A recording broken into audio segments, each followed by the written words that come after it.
2023년 대만의 리스크가 곧 한국 경제의 위협이 될 수도 있다는 것 아시나요?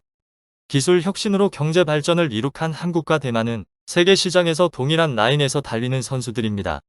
작년, 중국은 대만을 두고 마치 먹잇감을 노리는 사자 같은 행동을 서슴지 않았습니다.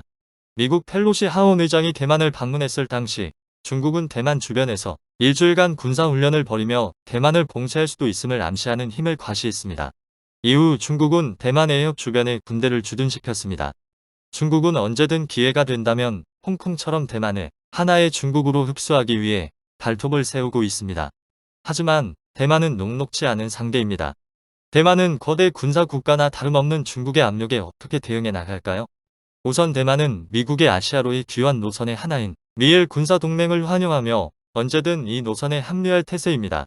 또 군사력을 강화하기 위해 이미 미국으로부터 2022년 12월 23일에 대만 군사 원조 100억 달러를 승인받기도 했습니다. 물론 대만은 전쟁을 원치 않습니다.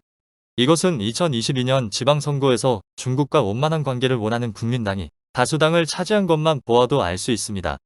하지만 중국이 지금처럼 대만을 압박한다면 2024년 대만 총통선거에서는 완전히 반대의 결과를 낳을 수도 있습니다.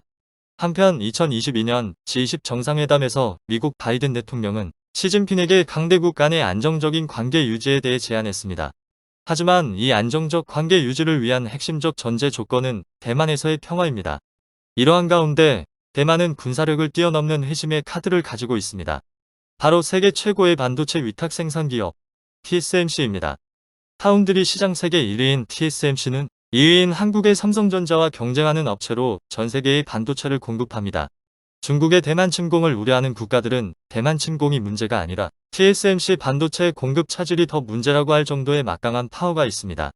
그래서 전 세계 반도체를 위탁 생산하는 대만을 두고 세계 산업의 쌀을 생산하는 국가라고 하는 것입니다.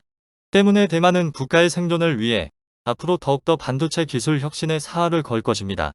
최근 대만 반도체 기술 인력은 중국을 벗어나 동남아시아와 미국으로 향하고 있으며 TSMC도 일본에 공장을 세워 반도체 파운드리 시장의 장악력을 넓히고 있습니다. 대만의 이러한 행보에 영향을 받을 수밖에 없는 국가가 있습니다. 바로 한국입니다.